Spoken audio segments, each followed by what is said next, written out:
And joining me now, I think we have Raffi Williams, Deputy Press Secretary for the RNC. Are you feeling good tonight? Feeling very good. We're all celebrating, having a good time. This is a great night for us, a momentous night, and we're really proud of the work we've done on the ground, the work our candidates did, and really proud of the party tonight.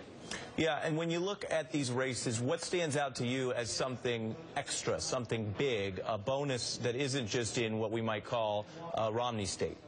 Well, I think you look at Colorado and Iowa as two purple states where we proved we could win. We put together a great ground game using our digital and data efforts to lay the map out, and we executed as well as we could have, and that showed big wins for us, and that's a great way and a great pathway to 2016.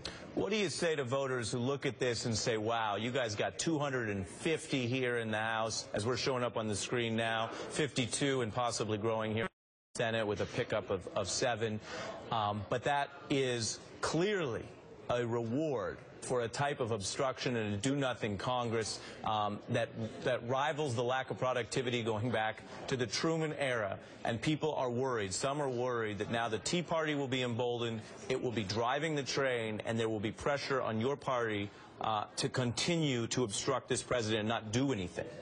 Well, I think that, the whole premise there is a little off. Harry Reid has over 300 bills that are sitting on his desk that he's refused to act on. He's the one who did the filibuster, the nuclear option, the filibuster, and he still refuses to push through Obama nominees because he was afraid of putting tough votes up for Democratic senators. But they still were voting with Obama over 90% of the time, and it backfired on him because he really stalled out the Congress and really got people upset at incumbents. So they paid the price today.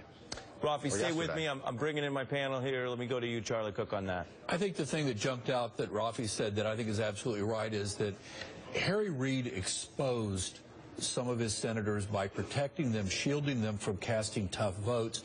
It would have given Mary Landrieu, who still has a runoff to go, but Mark Pryor, give these folks an opportunity to create some distance. I mean, they were having numbers like 97% voting with Obama. They didn't have chances to vote on a lot of big things, tough things, that would have actually given them chances to create some little distance. So. But, and building on Raffi's point there, Maria, I mean, Tom Tillis was telling Chuck Todd just this week, hey, it's all about action. It's all about productivity. That's certainly a different message than what some of the incumbent Republicans were running on.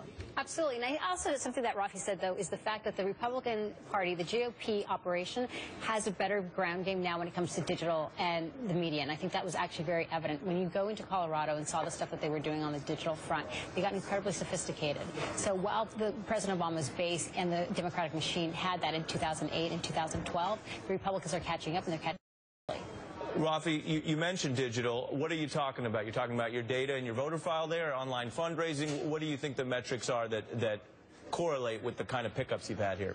Well, all of the above. So in 2012, I think we all can agree Republicans trailed Democrats on all those fronts. But what we've done is completely revamped our data, so understanding voter scores, understanding consumer data, using that to figure out low propensity voters that we can persuade to go to the polls, making sure that then translates into our voter contact list, making sure that goes into door knocking. And then we've also done it on the social media, online fundraising side as well. So we're now much stronger on that, using that to raise a lot of low dollar amounts from voters. And so it's across the board, we've improved all over the place, and it's really a great thing to see, and this is a big reward for us for all of our hard work. Certainly a reward, and Howard Fineman, you have to give political credit where it is due. There are results here that certainly benefit the Republican Party and in states that they weren't necessarily supposed to win. Yeah. But if we want to talk about data, one could also argue the Republican Party at the state level has been very good at using data to get around democracy and really shore up some of these districts. Well, both in terms of voting, the ability to vote, and in terms of gerrymandering, absolutely. But what impressed me tonight not only was the Republican victory in the Senate, but the way they won some governorships in places that I think bode well for them in 2016. I mean, they're breaking the wall a little bit, the so-called, the big blue wall of the 18 states plus the District of Columbia that Democrats have won in presidential races for the last 6 elections, and that give them 242 electoral votes to start out with.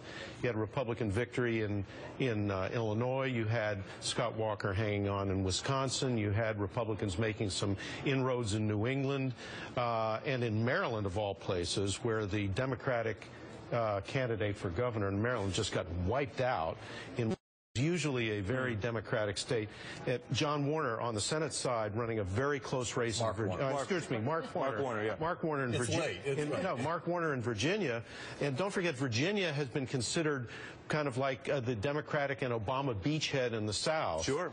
And for John Warner, Mark Warner to have almost lost that race, I think is significant. So if you're a Republican looking to 2016, yes, you've got a whole bunch of Republican senators exposed for re-election that year, but looking at the ground game in the states, and the governors matter in the states in presidential elections, I think the Republicans have to be encouraged right now, and they deserve a lot of credit. We're going to be sifting through these numbers for the next couple of weeks, but I think one of the things that we'll see is that a lot of Democratic voters were despondent and they just chose to stay home. And it was in pockets, for example, the Mid-Atlantic, where Mark Warner's race was a lot closer, where Democrats lost a governor's race in Maryland that nobody expected them to lose. There's in upstate New York, a bunch of Democrats running, either losing or running very, very closely. I think a lot of Democrats just simply stayed home. Well, and I would also like to look at the analysis of what did the elimination of the Voting Rights Act have on its effect on this election. It's the very first election where we The elimination? Of the Voting Rights Act. Well, it was gutted and basically completely gutted. And what you're seeing, for example... Yeah, you're referring to Section 5 being taken out, which deals with some of the pre-clearance. Basically, right. Right, well, and Section 5 being the enforcement mechanism, but you still have lawsuits continuing in Texas, for example, under other parts of the law, Section 2. They won that case. So exactly. split So, for example, what you see right now in North Carolina, in the beginning of October, basically, the Supreme Court said that they couldn't do same-day voter registration. In 2012, you had over 100,000 people use that to their advantage, historically, disproportionately African-American and Latinos. So it'll be interesting to see what happens when you actually unpack and how that affected. Briefly, I mean, Charlie, you spend more time on these races than just about anyone. What do you think that impact is? Well, I mean, I think if the Voting Rights Act were repealed, probably Democrats would capture the House back. That the Voting Rights Act actually works against Democrats in terms of packing in a lot of these heavily Democratic districts, right, and allows basically redistricting to do what it is, where it's basically... Yeah, you're talking about majority-minority districts. You're talking about voter suppression, exactly, which are linked issues, which we could do a whole hour on, and we're here late tonight, so we actually have more on that. I want to get to Raffi because he's saying goodnight to us. Raffi, final question. You heard earlier tonight Republicans and Democrats on our air talking about if there is executive action on immigration, where does that go? Some saying, well, that is grounds for impeachment. Is that, in your view, a legitimate response for Republicans to consider impeachment there now that they have this supermajority?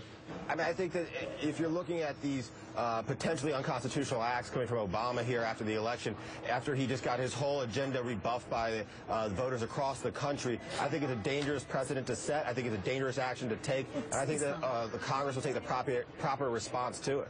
So you're saying proper response could include impeachment. You're not ruling that out here. I mean, I'm not a legislator, so I can't say that impeachment is the way to go. Well, you're speaking for the party tonight. Well, I think that what you have to look at are other ways to do this and other ways to combat the president's executive action. I don't think that we're going to impeach him, no, but I do think that there are other ways to rebuff it. All right, look, I appreciate you staying up late with us and giving us a glimpse of the RNC perspective here. Thanks for your time.